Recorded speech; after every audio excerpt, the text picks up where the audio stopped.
want you to say your name and tell me what you do. I'm Chris Evans. I'm an actor.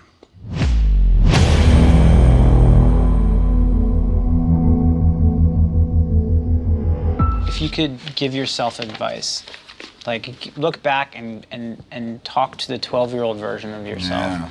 what advice would you give? You know what I'd say, and this sounds, it might seem oversimplified, but it's profound. I'd say shh.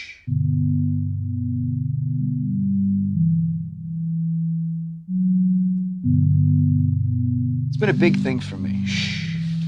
You know, it's so funny how noisy my brain is, and everyone's brain is noisy. It's what it does. It makes thoughts. And the problem is, I think in most of our lives, the root of suffering is following that brain noise and listening to that brain noise and actually identifying with it as if it's who you are.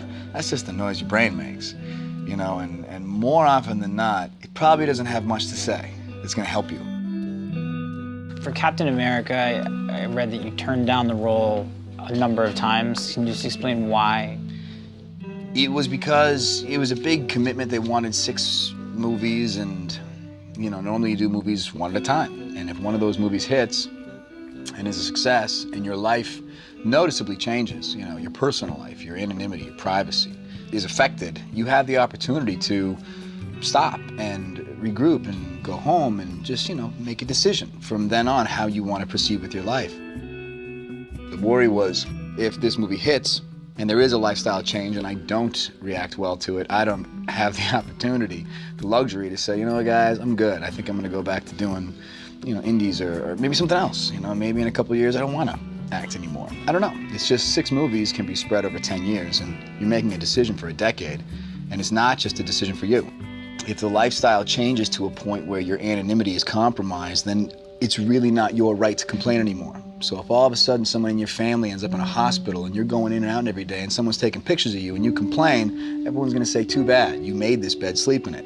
And that's a shame. And that's a decision you have to make and prepare for. This ripple effect isn't just going to be about me. And that's scary, you know, and you think, well, is there another way to get where I want to get without this? You know what I mean? If the strings attached are 6 movies, that's a scary loss of control that I just wasn't ready to process. And so I said no. And I asked every human being in my life what they thought, and you know, everyone said I should do the movie, and I did. I said I've gone to therapy. I went to therapy. I was like, fine, I'll talk to a therapist, see what they have to say, and you know, because I do struggle with, I get anxiety about certain things and press and things like that. And it's, you know, all those things were tied into the Marvel responsibilities. And it kind of started to shift on me. It started to feel like maybe the thing you're most scared of is exactly what you should do. Maybe this is actually what you should push yourself into. And it just started to make sense to me that way.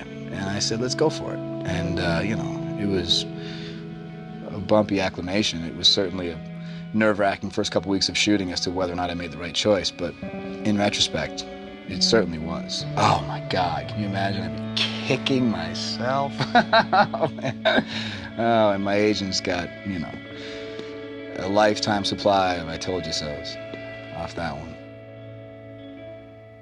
The times that I felt my best are the moments that I've been able to pull that plug and say, Chris, shh, shh, shh. And it's not quitting, it's not giving up, it's not washing your hands of the thought, it's rising above it. It's operating on a separate plane.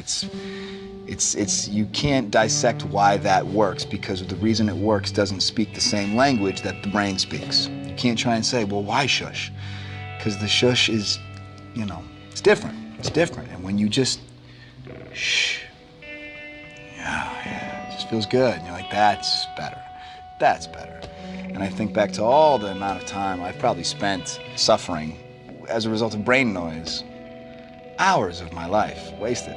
Just shh. So that's what I'd say. Where did that change? I mean, when did the anxiety start taking over? When it actually matters, you know, when you're like auditioning for, you know, for your work, your career, your life, you know, you're an adult. It's not just fun and games. You're actually trying to build something, and when it doesn't work out, you start to kind of get, you know, it's a heady game acting, you know. For any movie you book, there's probably, you know, dozens of rejections, and that can play on you. So you start to kind of put pressure on yourself, you know. Sometimes you go through stints of having really good auditions, really solid auditions, being like, I'm good. Every time I go in the room, I feel centered, I'm present, I'm ready.